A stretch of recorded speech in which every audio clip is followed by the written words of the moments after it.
अपनी स्टार्ट की थी next area standard costing and variance analysis पे।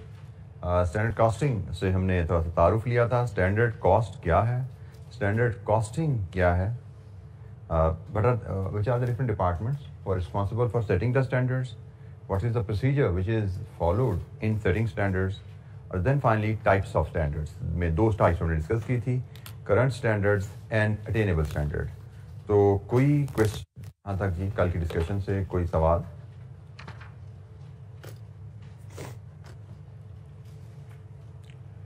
So there are two more types of standards. The third one is ideal standard. Current हम अभी कर क्या रहे हैं, अटेनेबल हम इसमें क्या बेहतरी ला सकते हैं, आइडियल मतलब under perfect condition which is generally far from achievement, जिसमें आप अज्यूम करोगे कि वेस्टेज भी जीरो हो जाए तो क्या ही बात है, आइडियल टाइम भी जीरो ही हो जाए तो क्या ही बात है, जो कि प्रैक्टिकली ज़रा मुश्किल होता है। सो आइडियल स्टैंडर्ड हम कहते हैं where no provision is made for losses और आइडियल टाइम। प्रैक्टिकली हमें पता है कुछ वेस्टेज भी होगी जब आप रॉ मटेरियल को कट करोगे, बेशक 1-2-4% ही वेस्टेज होगी, और प्रैक्टिकली लेबर का आइडियल टाइम भी कहीं ना कहीं निकलता है किसी ना किसी वजह से, for one reason other.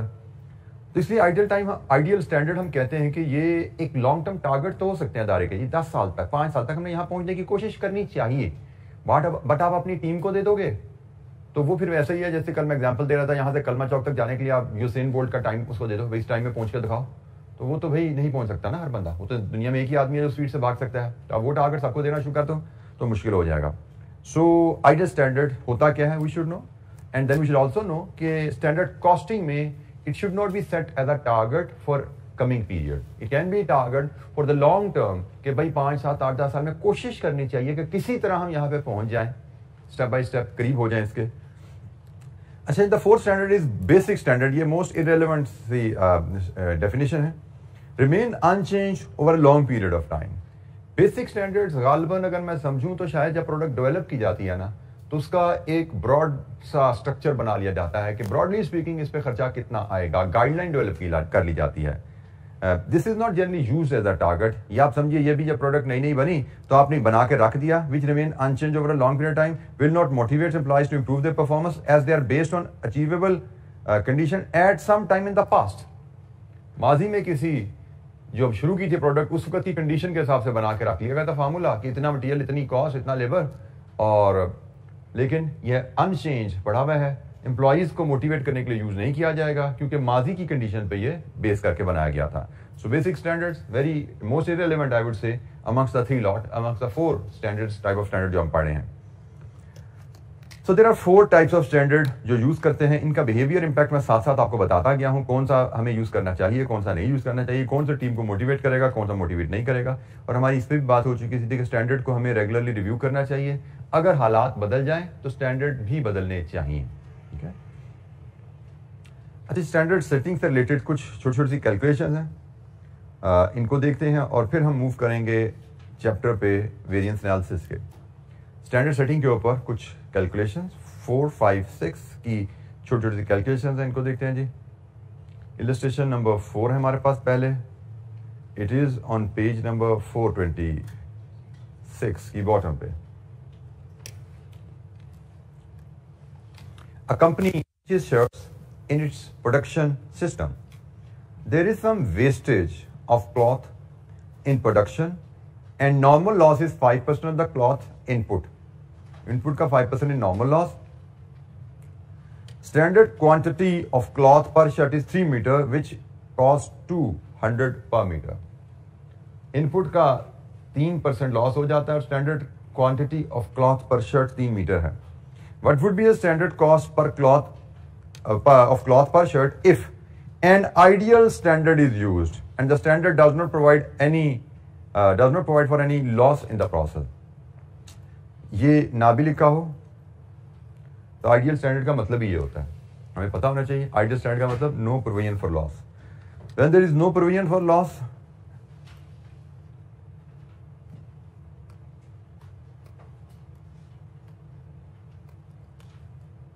illustration number 4 part A, when there is no provision for loss तो फिर 3 मीटर लगेगा 200 रुपए के हिसाब से, 600 रुपए का कपड़ा लगना चाहिए। if there is no provision for loss. Part A. Part B में वो कहता है the standard cost allows for a loss of 5% of input materials in producing each unit of output. अगर स्टैंडर्ड आपको 5% ऑफ इनपुट लॉस अलाउ करे तो फिर जो 3 मीटर है ना, ये तो फिर नेट क्वांटिटी रहेगी, ऐसा ही है, ये नेट है और ये 5% लॉस के बाद है, ये तो 95 है, तो 100 ये आपकी इनपुट होगी और फिर इस पे कॉस्ट डेवलप की जाएगी, कॉस्ट डिटरमिन की जाएगी। तो बताइए जनाब, अगर 5% लॉस की प्रोविजन रखें तो हमारी मटेरियल कॉस्ट कहां जाती है?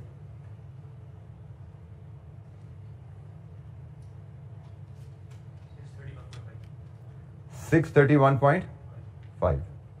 सो अगर आपने आइडियल स्टैंडर्ड रखना है तो 3 मीटर कपड़े में शर्ट बननी चाहिए।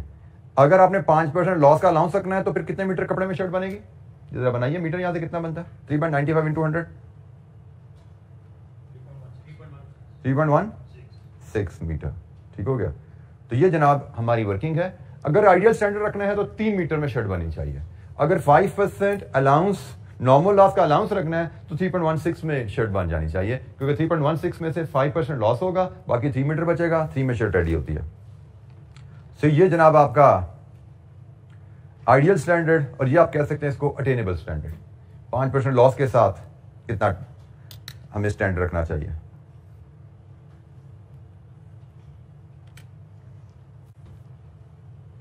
इलस्ट्रेशन नंबर 5 देखिए जरा, नेक्स्ट पेज पे। CTC is a coffee shop and produces cold sandwiches for its customer. Each sandwich requires 3 slices of bread, which are baked in the shape of loaf of bread containing 24 slices. Each loaf of bread costs rupees 72. It is estimated that the currently 30% of bread is wasted. Management would like to reduce this wastage to 20%. यह आपका current standard हो गया और यह आपका attainable standard हो गया। Currently 30% of the bread waste हो रही है, मैनेजमेंट चाहती है इंप्रूव हो जाए, वेस्टेज 20% पे आ जाए। रिक्वायरमेंट क्या है? Calculate standard cost of bread for a sandwich based on ideal condition, current condition, attainable condition.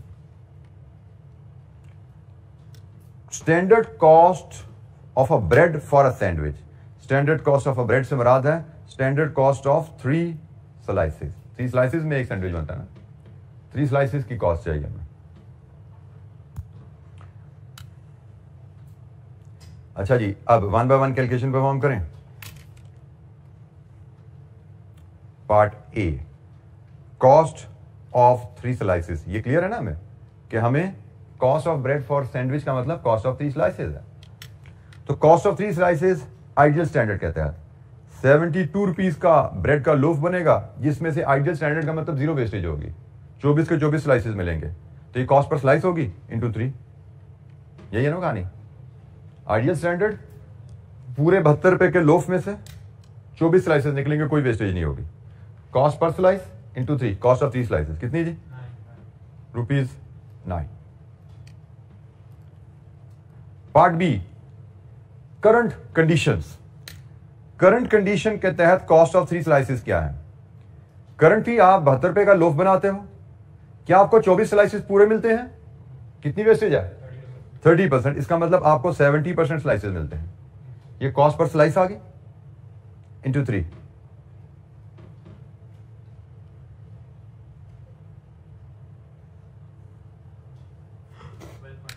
$12.8085।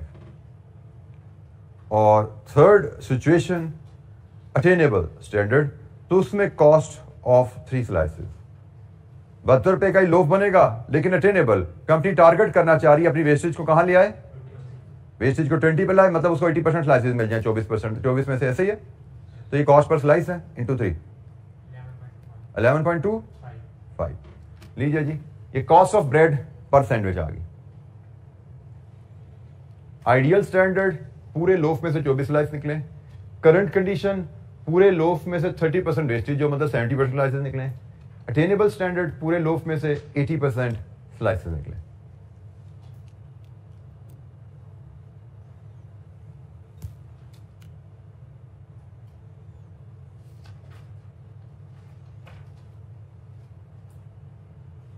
Ji, any question, कोई सवाल?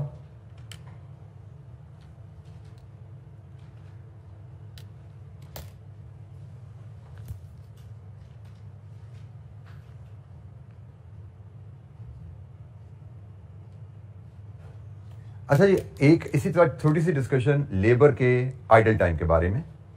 आइडल टाइम के बारे में हमारी थोड़ी सी डिस्कशन तो हुई भी है। आइडल टाइम क्या होता है?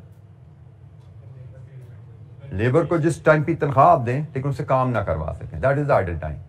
आइडल टाइम की मल्टीपल रीजंस हमने डिस्कस की थी। हमने कहा था आइडल टाइम की रीजंस हैं, प्लांट ब्रेकडाउन भी हो सकता है,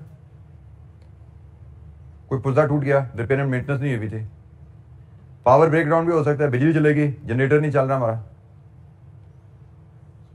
स्टॉक आउट होना भी है। So these are few reason of idle time. लेकिन इसके अलावा और रीजन भी आ सकती हैं। Other reason, process bottleneck. Process bottleneck या इसको डिजाइन कह लीजिए। ये चीजें तो सारी आपको समझ आती है ना, ठीक है। और इन सब को हम कह सकते हैं ये सारे अवॉइडेबल रीजंस हैं। ये अवॉइडेबल रीजंस हैं सारी। अगर हम एफिशिएंसी से काम करें तो ये रीजंस अवॉइड हो सकती हैं। टाइमली प्लांट की मेंटेनेंस करें, प्लांट मेंटेनेंस ब्रेकडाउन अवॉइड हो सकता है। जनरेटर की मेंटेनेंस टाइम पे हो तो पावर ब्रेकडाउन अवॉइड हो सकता है। बिजली गई है तो जनरेटर चलेगा, लेबर फारी नहीं बैठेगी।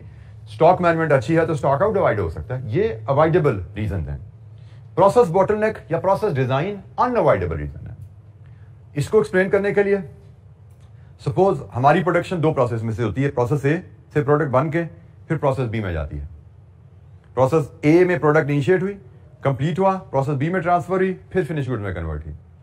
प्रोसेस ए में प्रोडक्ट पे लगते हैं 5 घंटे, प्रोसेस बी में प्रोडक्ट में लगते हैं 4.5 घंटे। प्रोसेस ए की लेबर ने 5 घंटे काम किया, प्रोसेस बी में ट्रांसफर की प्रोडक्ट, दोबारा नई प्रोडक्ट प्रोसेस ए में शुरू हो गया काम होना। प्रोसेस बी के लोगों ने 4.5 घंटे में प्रोडक्ट फिनिश गुड में भेज दी। क्या प्रोसेस ए से इनको मजीद नेक्स्ट यूनिट मिलेगा अभी? नो, क्योंकि उधर तो 5 घंटे लग रहे हैं। तो इनको 5 घंटे लगने हैं, इनको 4.5 लगने हैं। तो इन्होंने 5 घंटे करके प्रोडक्ट इसको दी, इसने 4.5 घंटे में आगे भेज दी। इनको दोबारा प्रोडक्ट नया यूनिट्स को देने में 5 घंटे मजीद चाहिए। तो इसका मतलब प्रोसेस बी में बॉटलनेक आ गई। प्रोसेस बी में बॉटलनेक क्या है कि हर 4.5 घंटे के बाद आधा घंटा इंतजार करना पड़ेगा। हर 4.5 घंटे के बाद आधा घंटा इंतजार करना पड़ेगा। इसको हम कहते हैं प्रोसेस की एक मजबूरी है। बॉटलनेक है, प्रोसेस के डिजाइन में एक इशू है जिसकी वजह से आइडल टाइम आ रहा है, और इसको हम कहते हैं ये अनअवॉइडेबल है। शायद in our case this is unavoidable reason. अब कोई मुझसे अगर पूछे जी प्रोडक्ट एक्स पे लेबर के कितने घंटे लगे हैं, तो काम तो बेशक 5 जमा 4.5 9 घंटे हो रहा है, लेकिन अगर मैंने प्रोडक्ट एक्स बनानी है तो मुझे तनख्वाह कितने घंटे की देनी पड़ी है? 10 घंटे। तो मैं ये नहीं कहूंगा कि प्रोडक्ट एक्स की लेबर कॉस्ट 9.5 घंटे में है, प्रोडक्ट एक्स की लेबर कॉस्ट 10 घंटे है। तो यहां पे हम जो सीख रहे हैं कि अगर अनअवॉइडेबल रीजन की वजह से आइडल टाइम आए तो that should be taken as part of cost. Avoidable reason की वजह से अगर लेबर फारिग रही है ना, तो ये प्रोडक्ट कॉस्ट का हिस्सा नहीं बनना चाहिए। ये तो हमारी टीम की नालायकी है किसी डिपार्टमेंट की, जिसमें हमने शुरू में प्रोसेस कॉस्टिंग में बात की थी ना, कि अगर कोई अब लॉस आ जाए तो उसका बर्डन प्रोडक्ट पे नहीं जाना चाहिए। ये भी वही बात है ना, अब लॉस हो गया ना, मशीन ब्रेकडाउन आ गया, लेबर फारिग बैठे रही, इट इज एन अब लॉस, इसका बर्डन कस्टमर पे नहीं जाता। लेकिन अगर अवॉइडेबल अनअवॉइडेबल है, जैसे प्रोसेस के डिजाइन में है कि लेबर ने फारिग बैठना ही है, 4 घंटे बाद आधा घंटा फारिग बैठेगी, तो फिर हमने उस आधे घंटों को भी लेबर कॉस्ट का हिस्सा बनाने हैं। हम यही नहीं कहेंगे प्रोसेस बी में 4.5 घंटे लगते हैं एक यूनिट बनाने में, हम कहेंगे प्रोसेस बी में भी 5 घंटे लगते हैं एक यूनिट बनाने में, क्योंकि आधा घंटा मजबूरी है, वो आधे घंटे की तनख्वाह नहीं देंगे तो प्रोडक्ट बी नहीं बन सकती। हमने प्रोडक्ट बी बनवानी है, प्रोडक्ट कंप्लीट करवाना है प्रोसेस बी से, तो 5 घंटे की तनख्वाह देते हैं तो प्रोडक्ट कंप्लीट होती है। तो illustration 6, a company manufactures product A due to a bottleneck मतलब unavoidable reason. In the production process, there is some idle time and it has been estimated that normal amount of idle time is 10% of hours paid. जो तनख्वाह देते हैं उसमें से 10% का time idol जाता है। Time and motion studies suggest that 1 unit of a product A requires 4.5 hours. Labor is paid 50 hours. Calculate standard cost of labor for 1 unit of product A. Standard cost per unit. सबसे पहले हमने यहां पे identify किया कि labour का idle time आ रहा है। दूसरी चीज हमने आइडेंटिफाई की idle time is due to unavoidable reason. और फाइनली कंक्लूजन हमारा यहां से हुआ कि जब लेबर टाइम अनअवॉइडेबल रीजन की वजह से है तो लेबर कॉस्ट ग्रॉस टाइम पे आइडल टाइम को इंक्लूड करके मेजर करनी होगी। तो हमारी जनाब स्टैंडर्ड लेबर कॉस्ट जो है वो 4.5 आवर पे डिटरमिन नहीं की जाएगी। 4.5 आवर्स तो 95% है, 95 इंटू 100 इन आवर्स पे 90 है, ये 90% है जी। Over 90 into 100 multiplied with the rate क्या जी आवर का 50 रुपीज 50 पर आवर। लीजिए यहां से लेबर कॉस्ट निकलेगी रुपीज 250। यह है जी स्टैंडर्ड कॉस्ट पर यूनिट। 4.5 घंटे हमें चाहिए, लेकिन पेमेंट करनी पड़ेगी हमें। यहां से हम जो गेज कर रहे हैं वो 5 घंटे की, 5 घंटे की पेमेंट करेंगे तो 4.5 घंटे काम होगा ना। तो कॉस्ट पर यूनिट इज 5 घंटे की पेमेंट के हिसाब से 250 रुपए जी। एनी क्वेश्चन, कोई सवाल?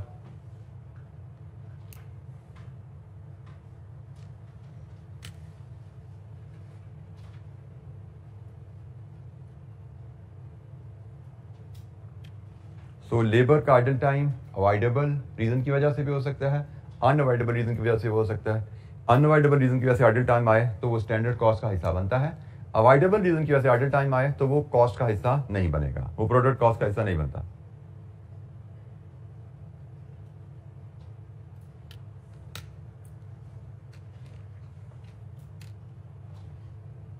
जी, कोई सवाल?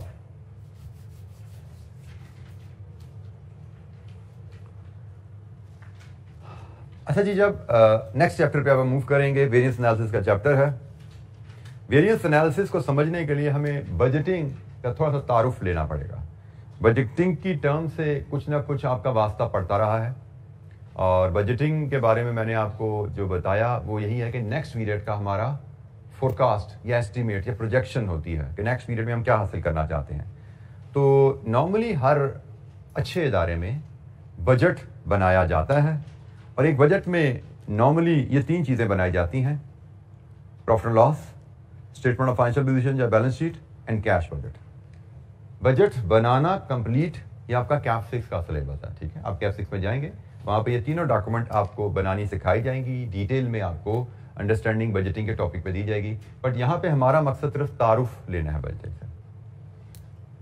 स्टैंडर्ड कॉस्ट पर यूनिट जब हम डिटरमिन करते हैं तो ये स्टैंडर्ड कॉस्ट का डाटा, जब हमने पिछले चैप्टर में सारा पढ़ा स्टैंडर्ड कॉस्ट कैसे डिटरमिन की जाती है, ये बजटिंग की फाउंडेशन बनता है। बजट बनाना है आपने, फॉर एग्जांपल मैं पीएनएल के बजट के रेफरेंस से बात करता हूँ, बाकी 2 बजट पे हम बिल्कुल डिस्कशन नहीं करेंगे, वो हमारे लिए बिल्कुल रेलिवेंट नहीं है इस कैफरी के लिहाज से। प्रॉफिट लॉस के बजट पे मैं थोड़ा सा आपको बात करता हूँ। प्रॉफिट लॉस का बजट हम बनाते भी रहे हैं, पीछे सीवीपी एनालिसिस में भी हमने बनाया था कि अगले साल हम कितनी सेल करेंगे, उन सेल्स की हमारी कॉस्ट क्या होगी, हमारा अगले साल प्रॉफिट क्या आएगा, यही थी ना कॉस्ट। तो स्टैंडर्ड कॉस्टिंग हमें बजटिंग में कैसे हेल्प करती है? अगले साल फॉर एग्जांपल कंपनी ने सेल्स का टारगेट सेट किया, हमने 10,000 यूनिट बना के बेचने हैं। अगले साल हमने 10,000 यूनिट बना के बेचने हैं, तो किस प्राइस पे बेचने हैं वो तो कंपनी की सेल्स टीम ने डिसाइड कर लिया कि जी हमने से 500 रुपए पर यूनिट के हिसाब से बेचने हैं। अब उन 10,000 यूनिट की कॉस्ट अगले साल क्या आएगी? Standard cost per unit. वो क्या है standard cost? Pre determined estimated cost for the coming period. Budget भी तो एस्टिमेट ही है ना अगले पीरियड का। तो स्टैंडर्ड कॉस्ट पर यूनिट आपने डिटरमिन की हुई अगले साल के लिए, और बजट में आपको इसी इंफॉर्मेशन की जरूरत पड़ गई कि अगले साल हमने 10,000 यूनिट बना के बेचने हैं, उनकी कॉस्ट क्या होनी चाहिए। तो स्टैंडर्ड कॉस्ट फिट करा दो बीच में जाके, 10,000 यूनिट बनाने हैं into standard cost per unit, ये हमारी sales minus cost of sales होगी। तो पीएनएल जब बनाते हैं ना तो standard costing budgeted profit loss में अहम डाटा प्रोवाइड करता है आपको, ठीक है। तो when standard cost for an organisation is set which must also determine the budgeted activity level, target sales and production as well. Then standard costs and budgeted activities are combined to provide us budgeted document. समझ आ गई ना? कितने unit बना के बेचने हैं, standard cost पहले निकाल चुके हो, कितने यूनिट बना के बेचने हैं, तो वहां से सेल बजटेड सेल्स और बजटेड कॉस्ट ऑफ सेल्स बन गई आपकी। सो बजट की फाउंडेशन मिली आपको। बजट होता क्या है? An organisation plan for the coming period expressed in numbers. ये सारी डॉक्यूमेंट्स नंबर्स है ना। अगले साल हमारा पीएनएल कैसा दिखना चाहिए, हमें कितने यूनिट्स किस प्राइस पे बेचने हैं, हमें कितने यूनिट किस कॉस्ट पे बनाने हैं, हमारा ग्रॉस प्रॉफिट क्या होना चाहिए। इसी तरह आगे एडमिन सेलिंग का भी बजट बनाया जाता है, एक्सपेंसेस का, नेट प्रॉफिट तक फिगर लेके जाई जाती है। ये सारा प्लान है अगले साल का, लेकिन नंबर्स में लिखा जाता है कि नंबर्स में हमने क्या चीजें, क्या टारगेट्स अचीव करने हैं। बजट के मल्टीपल बेनिफिट्स हैं, जैसे मैंने पहले बता दिया, डिटेल तो हम आगे चल के बात करेंगे, लेकिन बहुत अहम benefit, it helps in coordination between different departments and managers. It motivates managers to provide basis to evaluate their performance. Coordination कैसे है? सेल्स टीम को उसका टारगेट मिल गया कि 10,000 यूनिट बेचने हैं आपने, प्रोडक्शन टीम को उसका टारगेट मिल गया subject to adjustment of opening closing stock of finish goods, कितने यूनिट्स प्रोड्यूस करने हैं, 10,000 बेचने हैं। अगर तो ओपनिंग क्लोजिंग स्टॉक नहीं है तो 10,000 ही बनाने हैं, लेकिन अगर opening closing stock of finish good exist करता है तो फिर sales plus closing stock minus opening stock number of units to be produced, कि 10,000 यूनिट सेल टीम ने बेचने हैं तो प्रोडक्शन ने बनाने कितने हैं, कोऑर्डिनेशन शुरू होगी ना। फिर प्रोडक्शन ने लेट्स अज्यूम 9,000 यूनिट बनाने हैं, 9,000 यूनिट बनाने हैं तो उसके लिए रॉ मटेरियल कितना चाहिए, जितना रॉ मटेरियल चाहिए subject to opening closing stock of raw material adjustment, raw material purchase requirement आ गई, प्रोक्योरमेंट टीम के टारगेट बन गए कि भाई तो आपने इतना मटेरियल खरीदना है, तो बेचना कितना है फिनिश गुड्स, प्रोड्यूस कितने करने हैं प्रोडक्शन टीम, रॉ मटेरियल कितना खरीदना है प्रोक्योरमेंट डिपार्टमेंट, सबकी एक्टिविटी कैलकुलेट होती जा रही है। आपने सिर्फ सेल टीम को 10,000 बेचने का टारगेट दे दिया, बजट बनाया नहीं हुआ, प्रोडक्शन टीम को पता ही नहीं हमने कितने यूनिट बनाने हैं, परचेज टीम को पता ही नहीं मैंने कितना रॉ मटेरियल खरीदना है, कोऑर्डिनेशन नहीं हुई भी तो कोई ना कोई एक डिपार्टमेंट पीछे रह जाएगा, टारगेट पूरा नहीं होगा। बजट प्रोवाइड्स एन अपॉर्चुनिटी कि हर टीम को उसका टारगेट बता दिया जाता है कैलकुलेट करके कि भाई आपने इतने यूनिट बेचने हैं, आपने इतने प्रोड्यूस करने, आपने इतना रॉ मटेरियल खरीदना, इवन एचआर आपने कितने लेबर वर्कर हायर करने हैं, प्रोडक्शन के लिए वर्कर भी तो चाहिए होते हैं। तो ये सारी एक्टिविटी कोऑर्डिनेट हो जाती है और फिर बजट आपका टारगेट बन जाता है, सेल्स टीम का टारगेट, प्रोडक्शन टीम का टारगेट, और ये टारगेट नॉर्मली फिर लिंक कर दिए जाते हैं बोनसेस से, जिससे टीम को मोटिवेशन मिलती है। टारगेट्स से कंपनी अपने स्टाफ की परफॉर्मेंस मेजर कर सकती है। कल हम सिर्फ स्टैंडर्ड कॉस्ट को टारगेट ले रहे थे कि जी प्रोडक्शन टीम 1 यूनिट 500 का बनाए, ये इसका टारगेट है, लेकिन बजटिंग उससे भी बड़े लेवल पे चली जाती है। इसमें सेल्स टीम का टारगेट भी आ जाता है, 10,000 यूनिट बेचने हैं 500 के हिसाब से। इसमें परचेज टीम का टारगेट भी आ जाता है, आपने 9,000 यूनिट्स का मटेरियल खरीदना है एक्स अमाउंट के हिसाब से। इसमें एचआर का टारगेट भी आ गया, आपने 500 वर्कर हायर करने हैं एक्स सैलरी पे। तो बजटिंग टारगेट की बेस एक्सपैंड कर देती है। टारगेट एम्प्लॉइज को मिल गए बजट की सूरत में तो organisation can measure their performance, target के अगेंस्ट रख के आपको टारगेट क्या दिया था, काम क्या किया, और साथ ही बोनस अनाउंस कर दिए जाते हैं। जो टीम टारगेट को मीट करेगी, एक्सीड करेगी, उसको बोनस दिया जाएगा। तो इससे टीम की मोटिवेशन भी आ जाती है। टीम को टारगेट दिया गया, टारगेट के साथ बोनस लिंक कर दिया गया है, अब टीम को मोटिवेशन मिल गई है हायर परफॉर्मेंस लेवल अचीव करने के लिए, और मैनेजमेंट को बेसिस मिल गई है परफॉर्मेंस को गेज करने के लिए। तो ये बजटिंग के ब्रीफ इंट्रोडक्शन हमने लिया कि बजट, स्टैंडर्ड कॉस्टिंग से बजट कैसे बनता है। बजट में नॉर्मली 3 डॉक्यूमेंट्स होती हैं, लेकिन हम इस चैप्टर में वेरियंस एनालिसिस के लिए नॉर्मली इसी डॉक्यूमेंट को डिस्कस कर रहे हैं, बजट प्रॉफिट एंड लॉस, क्योंकि इससे हम थोड़ा फेमिलियर हैं, पीछे चैप्टर में कहीं ना कहीं बात करते आए हैं, इसका नाम लेते आए हैं, और ये बजट के ब्रीफ से बेनिफिट्स हमने डिस्कस किया। जी कोई सवाल? बजट क्या है, बजट एज अ टारगेट और benefits of the budget. Budgeting का कंप्लीट टॉपिक जैसे मैंने कहा कैफ 6 में आप लोग पढ़ेंगे इंशाअल्लाह। जो पढ़े हैं, कुछ बच्चे तो कैफ 6 साथ भी पढ़े हैं तो वहां पे देख लेंगे, लेकिन जो सिर्फ कैफ 3 पढ़े हैं नेक्स्ट सेमेस्टर में कैफ 6 में इंशाअल्लाह बजटिंग पे बात डिटेल में होगी। अच्छा जी, बजटिंग पे ही थोड़ी सी अंडरस्टैंडिंग हमें मजीद बढ़ानी है ताकि हम वेरिएंसेस पे डिस्कशन कर सकें। बजट बनाया जाता है हमेशा beginning of the period. Budget period से मुराद अगले साल का बजट बनाना है। फॉर एग्जांपल तो साल का शुरू एक साल है, उसको बजट पीरियड कहा जाएगा। फॉर एग्जांपल आप दिसंबर 2022 में पहुंच गए तो आपका साल जनवरी से 31 दिसंबर 2023 तक है, तो that will be called your budget period. कि हम जनवरी 23 से लेके दिसंबर 23 का बजट बना रहे हैं, that is called your budget period. और बजट पीरियड शुरू होने से पहले नॉर्मली बजट फाइनल किया जाता है। तो 2023 का बजट आप गालिबन दिसंबर 2022 में फाइनल कर रहे होंगे, या मैक्सिमम जनवरी का पहला हफ्ता चढ़ जाएगा बजट फाइनल करते करते। डॉक्यूमेंट फाइनल होते थे, प्रैक्टिकली ऐसी चीज हो जाती है, थोड़ा सा ओवरलैप हो जाता है। तो बजट पीरियड के शुरू में बनाया जाता है और इसको हम फिक्स्ड बजट कहते हैं।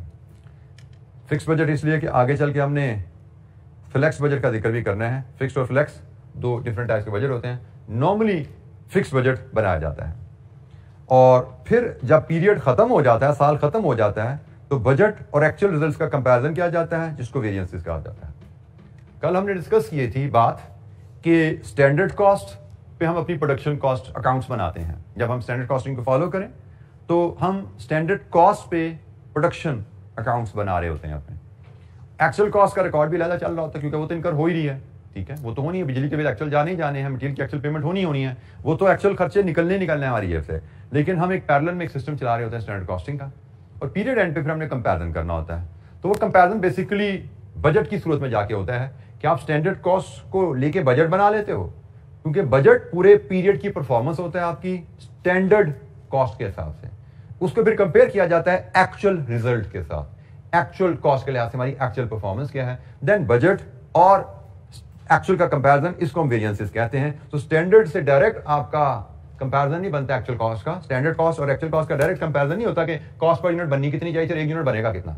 हम बेसिकली स्टैंडर्ड कॉस्ट को लेके बजट बना लेते हैं, पूरे पीरियड का रिकॉर्ड बना लेते हैं और फिर उसको पूरे पीरियड के एक्चुअल से कंपेयर करते हैं। तो स्टैंडर्ड और एक्चुअल का कंपैरिजन थ्रू बजट डॉक्यूमेंट होता है, एक एक प्रोडक्ट की कॉस्ट को कंपेयर नहीं किया जाता एक्चुअल रिजल्ट से। अच्छा, इस कंपैरिजन में अब इशू क्या आता है? While comparing actual result with fixed budget will create useless variances at time, especially आपकी बजट और एक्चुअल एक्टिविटी फर्क होगा। तो फॉर एग्जाम्पल 1 का डाटा हम देखते हैं जी। हमारे पास एक एग्जाम्पल 1 का डाटा है नेक्स्ट चैप्टर में।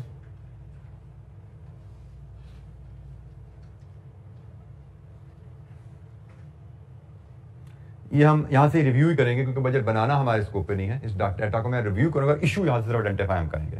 फॉर एग्जांपल आपको एक ये डाटा दिया गया है, Karachi limited has budgeted to make 1200 units and sell 1000 units in January. 1200 units बनाने हैं और 1000 यूनिट बेचने हैं जनवरी के महीने में।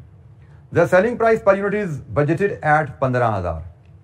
Standard cost of production are shown below. Standard cost card में एक प्रोडक्ट की कॉस्ट बनाई जाती है, direct material, direct labour, variable overhead, marginal production cost, fix production overhead, absorb हुए और एब्जॉर्प्शन कॉस्ट। अच्छा, ये बजटेड एक्टिविटी आ गई जो उसने हमें ऊपर बताई हुई है। इसके हिसाब से जब हम बजटेड पीएनएल बनाते हैं हम कि भाई अगर ये स्टैंडर्ड कॉस्ट है, ये बजटेड एक्टिविटी और प्राइस है, हमारा पीएनएल कैसे दिखेगा। ये जरा बजटेड पीएनएल देखिए। हमने कहा हम 1000 यूनिट 1500 के हिसाब से बेचेंगे, रुपीज इन 1000 में 15,000। मटेरियल कॉस्ट 1200 यूनिट्स बनाने हैं हमने, material, labour, variable overhead, fixed overhead, ये इनकी कॉस्ट आ गई।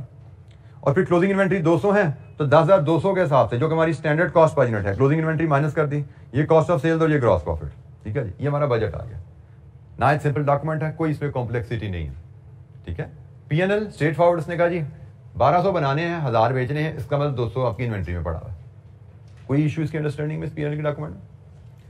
अच्छा जी, अब हमने बजट बना लिया। हमने कहा जी बजट बना के फिर एक्चुअल रिजल्ट दार किया जाता है और एक्चुअल रिजल्ट्स को फिर बजट से कंपेयर किया जाता है। तो ये जब हमने बजट बनाया पीरियड के शुरू में, फिर जनवरी शुरू हो गया। जनवरी शुरू हुआ तो जनवरी के एंड पे हमने पीएनएल बनाया। तो लेट्स अज्यूम जनवरी के एंड पे हमने जो एक्चुअल एक्टिविटी थी वो ये है, ये हमारी बजट थी 1200 बना के 1000 बेचना। एक्चुअली जनवरी में हमने 1000 बना के 900 बेचे और ये हमारा बजटेड पीएनएल जो ऊपर हमने बनाया था, ये हमारा एक्चुअल पीएनएल हमें मिल गया। हमने कहा था कि आप पीरियड एंड पे बजटेड रिजल्ट को एक्चुअल रिजल्ट से कंपेयर करो। अब इसमें कंपैरिजन में हमने जो बात पिछले में स्लाइड से जहां से बात शुरू हुई थी कि जब आप कंपैरिजन करने जाते हो, यहां पे 1000 यूनिट का रेवेन्यू है, यहां पे 900 यूनिट का रेवेन्यू है। 1000 यूनिट के रेवेन्यू को 900 यूनिट के रेवेन्यू से कंपेयर करना डज नॉट मेक सेंस। बल्कि हम अगर हम कॉस्टिंग के कॉन्टेक्स्ट में आ जाएं तो हम तो स्टैंडर्ड कॉस्ट हमने सेट की थी। स्टैंडर्ड कॉस्ट किस लिए हमने सेट की थी? हम टीम की परफॉर्मेंस देखना चाहते हैं कैसी है। अब टीम की परफॉर्मेंस देखने के लिए हम कहें जी मटेरियल कॉस्ट कितनी बजट के हिसाब से टारगेट किया था और असल में लगी कितनी। तो इस तरह देखो तो 6000 का टारगेट था, कम लगी, हमें खुश होना चाहिए।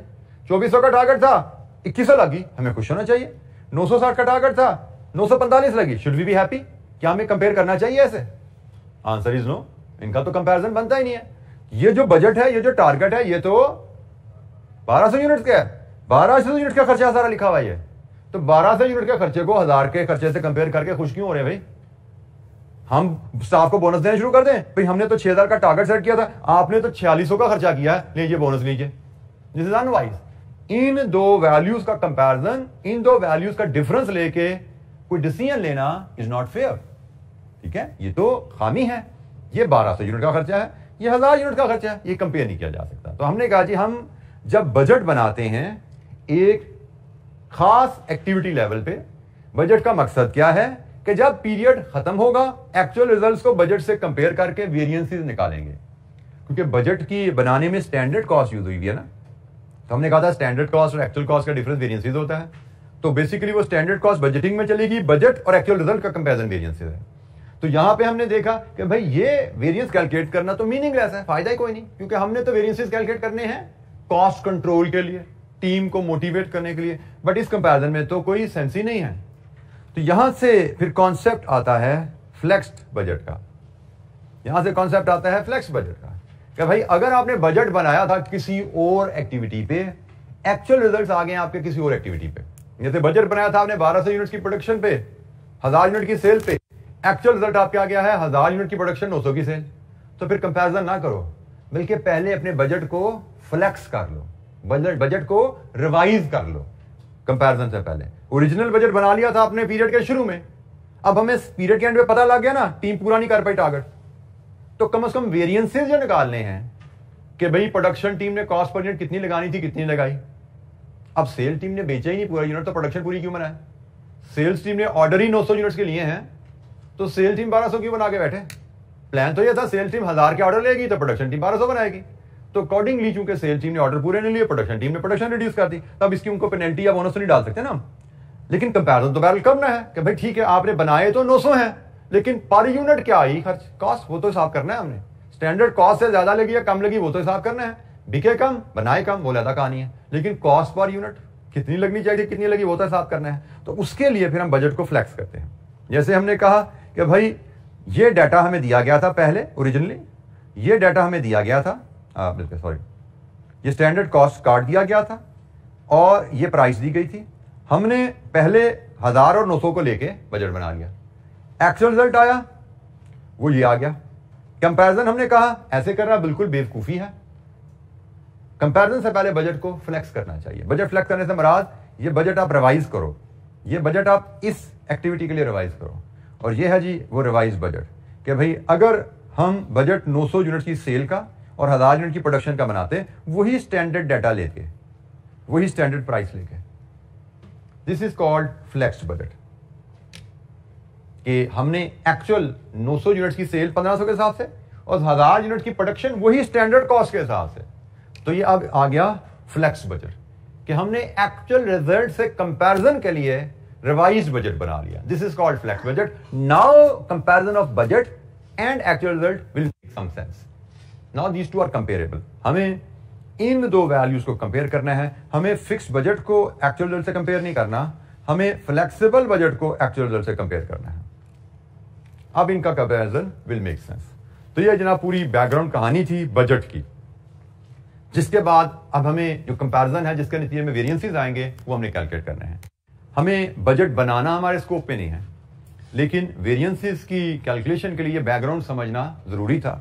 मैं फिर अगर कहानी समराइज करूं तो स्टैंडर्ड कॉस्ट डाटा और बजटेड एक्टिविटी को मिलाया जाता है, बजटेड पीएनएल बनाया जाता है पीरियड के शुरू में। इस एग्जाम्पल के रेफरेंस से हमने जनवरी के स्टार्ट में 1200 यूनिट बना के 1000 यूनिट बेचने का टारगेट किया, उसके हिसाब से हमने जनवरी का बजटेड पीएनएल बना लिया। फिर जनवरी का महीना शुरू हो गया, जनवरी का महीना खत्म हुआ तो हमें पता लगा हमने तो 1000 यूनिट्स बना के 900 यूनिट बेचे हैं। टारगेट किया था 1200 बना के 1000 बेचेंगे, उस हिसाब से पीएनएल बना लिया था टारगेट के भाई ये पीएनएल हमें हासिल करना है। एक्चुअल रिजल्ट आया 1000 बना के 900 बेचे हुए हैं, एक्चुअल पीएनएल पास आ गया। अब बजट और एक्चुअल का कंपैरिजन नहीं बनता, क्योंकि हमें यह भी सीखा हुआ है कि स्टैंडर्ड कॉस्टिंग से आपने बजट बनाया और बजट को एक्चुअल से कंपेयर करके फिर वेरिएंसेस कैलकुलेट करने हैं और परफॉर्मेंस अप्रेजल करनी है कि किसने अच्छा किया किसने बुरा किया। तो हमने कहा जी परफॉर्मेंस अप्रेजल से पहले बजट और एक्चुअल को जरा लेवल तो ठीक कर लो। बजट 1200 प्रोडक्शन 1000 सेल का है और एक्चुअल 1000 प्रोडक्शन 900 सेल है, तो लेवल ठीक करने के लिए हम क्या करते हैं, बजट को फ्लेक्स करते हैं। बजट को हम फ्लेक्स करते हैं, बजट को हम रिवाइज करते हैं एक्चुअल लेवल के हिसाब से, और फिर कंपैरिजन किया जाता है, फिर वेरिएंसेस कैलकुलेट किए जाते हैं। ठीक है, तो बजट को, फिक्स बजट को पहले फ्लेक्स किया जाता है पीरियड एंड पे आके। Original budget fix budget period के शुरू में बना, फ्लेक्स बजट पीरियड के खत्म होने पे बना। फ्लेक्स बजट आपने एक्चुअल एक्टिविटी के हिसाब से स्टैंडर्ड रिजल्ट्स को इस्तेमाल किया और फ्लेक्स बजट बनाया कि अगर हम इस एक्टिविटी का बजट बनाते हैं इस पीरियड के शुरू में तो वो कैसा दिखता है। अब आप कंपैरिजन कर सकते हो। Now comparison will make sense कि आपके स्टैंडर्ड के हिसाब से 1000 यूनिट पे मटेरियल कितने का लगना चाहिए था और एक्चुअली 1000 यूनिट पे मटेरियल कितना लगा। अब कंपैरिजन बन रहा है कि 1000 यूनिट बनाए, मटेरियल लगा कितने का, 1000 यूनिट्स पे स्टैंडर्ड के हिसाब से मटेरियल कितना लग रहा था, ये कम लग गया ना material. Now this is called favourable variance. 1000 units पे आपके स्टैंडर्ड के हिसाब से लेबर कॉस्ट कितनी लगनी चाहिए थी और 1000 यूनिट्स पे एक्चुअली लेबर कॉस्ट कितनी लगी, ज्यादा लगी, एडवर्स वेरिएंस आ गया। 1000 यूनिट्स पे आपके स्टैंडर्ड के हिसाब से वेरिएबल ओवरहेड कितने लगने चाहिए थे, कितने लगे। अब सारे कंपैरिजन की सेंस बन रही है ना। अब आपको वेरिएंसेस नजर आ रहे हैं कि किस किस हेड में हम टारगेट कॉस्ट को मीट कर पाए और कहां कहां हम टारगेट से ज्यादा खर्चा कर बैठे हैं, कहां कहां हमें कंट्रोल करने की जरूरत है। नजर आ रहा है ना कि भाई यहां पे एप्रिसिएशन चाहिए टीम को, यहां पे थोड़ा कंट्रोल करने की जरूरत है, शायद लेबर को ट्रेनिंग की जरूरत है। देखेंगे आगे चल के, इन्वेस्टिगेट करना हमने सीखना है। यही सारा एरिया जिसमें फोकस करने जा रहे हैं कि ये कॉस्ट में जो डिफरेंस आ जाता है इसकी रीजन क्या होती है और रीजन को दूर कैसे करना है। This is the variance analysis. ठीक हो। So fixed budget, flexible budget and then variances. ये वेरिएंसेस मैं जैसे आपसे यहां पे डिस्कस अभी कर रहा था, और वेरिएंसेस फेवरेबल भी होते हैं, एडवर्स भी होते हैं। जैसे मटेरियल में हमें जो वेरिएंस नजर आ रहा है वो फेवरेबल है। कितना फेवरेबल है, 392। लेबर में वेरिएंस एडवर्स है, कितना एडवर्स है, 121। वेरिएबल ओवरहेड में वेरिएंस एडवर्स है, कितना एडवर्स है, 145। फिक्स्ड ओवरहेड में भी एडवर्स है, 100। तो जनाब एक वेरिएंस सिर्फ फेवरेबल आया, बाकी सारे एडवर्स है। हमारा काम इन वेरिएंसेस को मजीद इन्वेस्टिगेट करना है। जो हमने वेरिएंस एनालिसिस का टॉपिक हम पढ़ने जा रहे हैं उसमें इन वेरिएंसेस को फर्दर इन्वेस्टिगेट करना है। कैसे, उसमें बात करेंगे अभी। ठीक हो गया। तो ये बैकग्राउंड हमने सेट किया है वेरिएंसेस कि मैंने आपको जो मीनिंग कल बताया था उसको मैंने थोड़ा सा यहाँ पे एलैबोरेट कर दिया बजट डॉक्यूमेंट के रेफरेंस से। ये नहीं क्वेश्चन, कोई सवाल?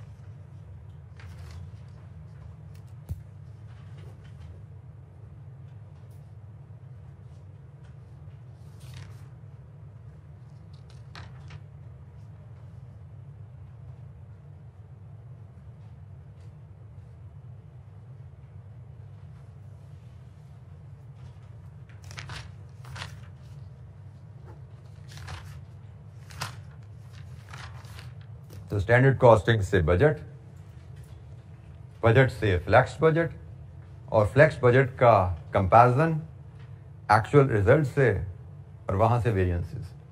अब इन वेरिएंसेस की इन्वेस्टिगेशन।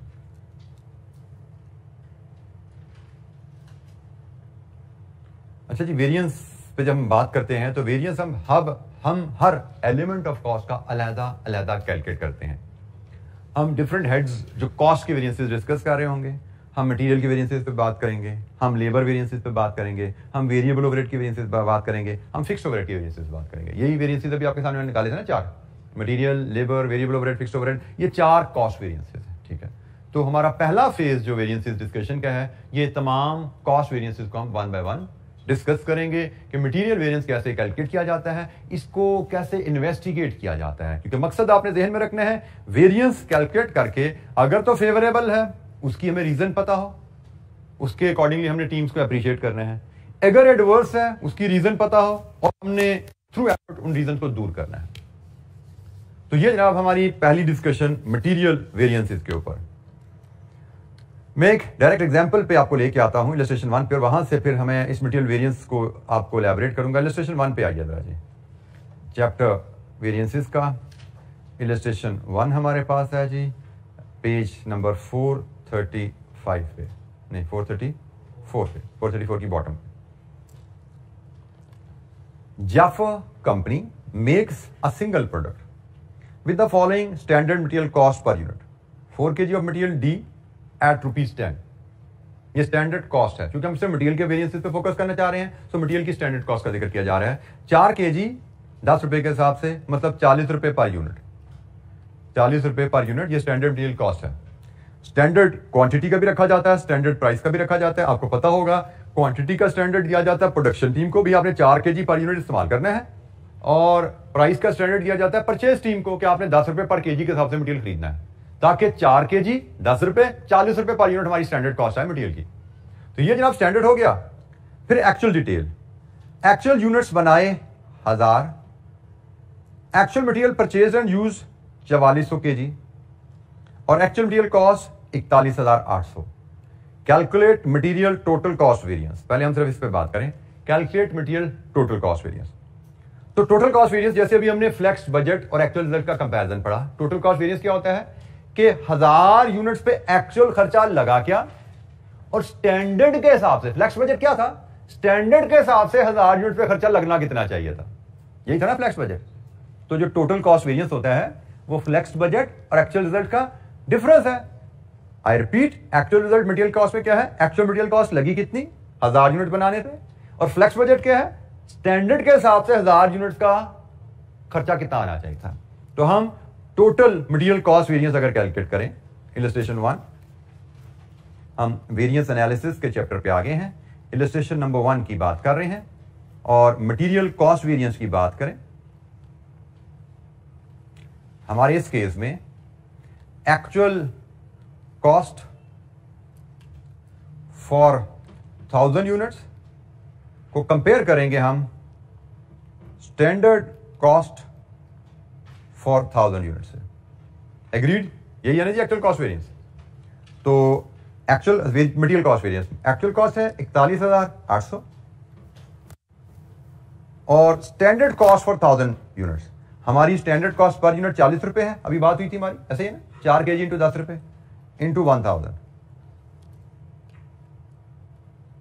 यूनिट्स। तो ये जनाब 41,800 माइनस 40,000, ये है जी 1800। Favourable adverse, actual cost standard cost adverse, बिल्कुल ठीक है जी। अच्छा, यहां पे एक बहुत ही अहम बात आपने याद रखनी है, ये फार्मूलाज यकीनन हमें याद करने पड़ेंगे कि भाई मटेरियल कॉस्ट वेरिएंस कैसे निकाला जाता है, लेकिन आप actual cost minus standard cost कर दो या स्टैंडर्ड माइनस एक्चुअल कर दो, कोई फर्क नहीं पड़ता, क्योंकि वेरिएंस में कभी भी फेवरेबल या कभी भी पॉजिटिव या नेगेटिव साइन आना ही नहीं है। वेरिएंस के साथ हमेशा फेवरेबल या एडवर्स का साइन आता है। तो आप इसको ऐसे लिख दो, 40,000 minus 41,800, standard cost minus actual cost, या ऐसे लिख दो। कंपैरिजन फैसला तो आपने करना है भी, डिफरेंस 1800 का है, और चूंकि एक्चुअल कॉस्ट ज्यादा है तो ये एडवर्स वेरिएंस है, ठीक हो गया। तो ऐसे 40 माइनस 41,800 करो या 41,800 माइनस 40 करो, कोई फर्क नहीं पड़ता, लेना तो हमने डिफरेंस है ना, 1800 का फर्क है, और चूंकि एक्चुअल कॉस्ट ज्यादा है एडवर्स है, ठीक है। तो हमें फार्मूला में सिर्फ ये याद रखना है कि वेरिएंस किन दो वैल्यूज का फर्क होता है, ए माइनस बी करो या बी माइनस ए करो, कोई फर्क नहीं पड़ता जी। मटेरियल कॉस्ट वेरिएंस क्या है, फ्लेक्स बजट का कॉन्सेप्ट आपको बताया था, ये फ्लेक्स बजट के कॉन्सेप्ट के हिसाब से हमने वेरिएंस कैलकुलेट किया है कि 1000 यूनिट्स का एक्चुअल खर्चा क्या आया और 1000 यूनिट्स का हमारे स्टैंडर्ड के हिसाब से खर्चा बनता क्या है, इन दोनों का डिफरेंस इज वेरिएंस। अच्छा, जब इसमें एक चैलेंज आता है, हमने तो कहा था हमने तो वेरिएंस निकालने हैं इसलिए कम कॉस्ट को कंट्रोल कर सकें। अब ये इंफॉर्मेशन सफिशिएंट नहीं है कॉस्ट को कंट्रोल करने के लिए, क्योंकि हमें इससे सही रीजन पता नहीं लग रही। जैसे हमें ये तो पता लग गया मटेरियल का खर्चा ज्यादा लग गया, बट ये ज्यादा लगा क्यों है? क्या प्रोडक्शन वर्कर ने वेस्टेज ज्यादा की है, या परचेज टीम ने खरीदा महंगा है? कोई भी रीजन हो सकती है ना। हो सकता है क्वांटिटी 4, स्टैंडर्ड क्या था हमारा 4 kg पर यूनिट, हो सकता है प्रोडक्शन टीम ने 4 kg से ज्यादा मटेरियल इस्तेमाल कर लिया पर यूनिट, उससे भी कॉस्ट बढ़ जाती है। जो हो सकता है परचेज टीम ने 10 रुपए पर केजी से महंगा खरीद लिया, उससे भी कॉस्ट बढ़ जाती है। तो इसका मतलब हमने ये जो टोटल कॉस्ट वेरिएंस कैलकुलेट किया है, ये इंफॉर्मेशन हमारे लिए काफी नहीं है। जो हम कॉस्ट कंट्रोल करना चाहते हैं ना, वो मकसद यहां से हमारा हासिल नहीं हुआ। वो मकसद हासिल करने के लिए आपको बाइफरकेट करना पड़ेगा इस वेरिएंस को दो हिस्सों में। एक हिस्सा कहलाता है मटेरियल प्राइस वेरिएंस, दूसरा हिस्सा कहलाता है material usage variance. So price variance बताएगा कि ये जो 1800 में प्राइस का कितना हिस्सा है, और यूजेज वेरिएंस बताएगा कि इस 1800 में यूजेज का, क्वांटिटी का कितना हिस्सा है। ठीक हो गया?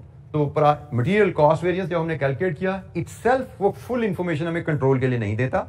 हमें कंट्रोल के लिए जो इंफॉर्मेशन चाहिए उसके लिए हमें मटेरियल कॉस्ट वेरिएंस को बाइफरकेट, उसके दो हिस्से करने पड़ते हैं, एक प्राइस वेरिएंस, एक यूजेज वेरिएंस में। तो उसके लिए we have the formulas available. अब मैं आपको फार्मूलाज की शीट पे ले जाता हूं। ये था हमारा कॉस्ट वेरिएंस, बड़ा सिंपल था। ये तो हमने कैलकुलेट कर लिया, स्टैंडर्ड कॉस्ट थी, ये एक्चुअल कॉस्ट थी। इसको अगर ना भी पढ़े तो मतलब आपको पता है हमने ये कैसे कैलकुलेट किया। प्राइस वेरिएंस क्या होता है जी? Standard price minus actual price into actual quantity of raw material, ठीक है जी।